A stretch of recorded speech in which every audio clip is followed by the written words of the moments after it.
আসসালামু আলাইকুম, সবাই কেমন আছেন? আশা করছি সবাই ভালো আছেন। আল্লাহর রহমতে আমরাও ভালো আছি। সোনামাখিটা মাশাআল্লাহ ভালোই লিখতে শিখে গেছে, শুনতে পাচ্ছি।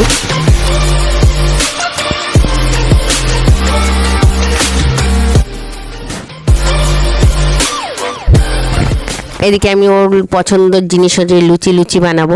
সেই জন্য অল্প চিনি, লবণ আর সাদা তেল দিয়ে আমি মথে নিচ্ছি। একদম মথে নিতে যে দলা পাকালে যেমন দলাটা যেন না ভেঙে যায়, ঠিক এমনভাবে একদম মুখে নিতে হবে, যত সুন্দর মাখানো হবে। আর জলটা আমি হালকা উষ্ণ গরম, একদম যেমন আঙুলের সয় সেমন করে একটা ডো বানিয়ে নিয়েছি। ডোনাটা একদম বিশাল পাতলা হবে না আর বিশাল শক্ত নয়। ডোটা দেখতেই পাচ্ছেন কত সুন্দর। আর এতে আমি ছোট ছোট লেচি কেটে নিচ্ছি। একদম মাশাআল্লাহ এত সুন্দর। আর লুচিগুলো এত ফুলবে, পারফেক্ট না হলে লুচিগুলো ফোলে না, খাস্তা মতন হয়ে যায়, অনেকের এমন হয়। এদিকে আমি সাদা তেল, বেলুন টেলুন সব কিছু রেডি করে নিয়েছি। এদিকে উনুনে আমি কড়া চাপিয়ে দিয়েছি, কড়াটায় আমি তেল দিয়েছি। আর এই কড়াটা হলো আমার এই লোহার কড়া।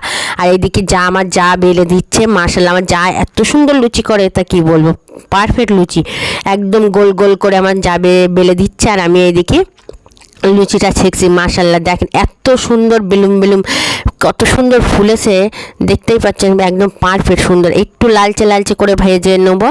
অনেকে সাদাই রেখে দেয়, কিন্তু আমার একটু লালচে হলেই ভালো লাগে। আর আমার ছেলের খুবই পছন্দের খাবার, সেই জন্য সব কিছুই আমি বাড়িতে বানিয়ে নিই আর ওকে দেই। আর এই দেখেন এইভাবে সব লুচিগুলো দিচ্ছে। আর প্রত্যেকটা লুচি মাশাআল্লাহ এত সুন্দর ফুলছে, দেখতেই পাচ্ছেন এত সুন্দর ফুলছে। আর এই লুচি সামনে তো সবাই পুজো আছে, আর যে কোনো অনুষ্ঠানে আমাদের ঈদের দিনে সবাই তো লুচি, তাও পারফেক্ট লুচি বানানোর রেসিপিটা আপনাদের সাথে শেয়ার করলাম এইভাবে। আর লুচিটা ঘুরিয়ে বেলতে হবে, একদম পারফেক্ট। আর এই দেখেন লুচিগুলো কত সুন্দর সব ফুলেছে, একদম পারফেক্ট এত সুন্দর। অনেকে বেলতে, আমার তো অনেক সময় আগে আমি পারতামই না, আমার খাস্তা হতো।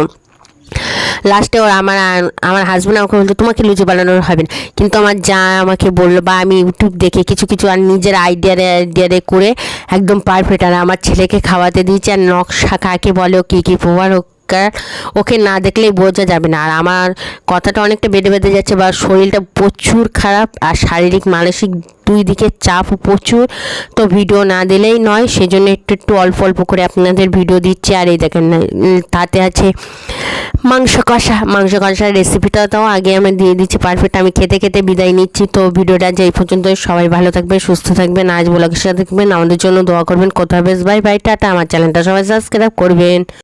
বলো স্কাইপ করুন, টাটা বাই বাই। মোহাম্মদ নবীনা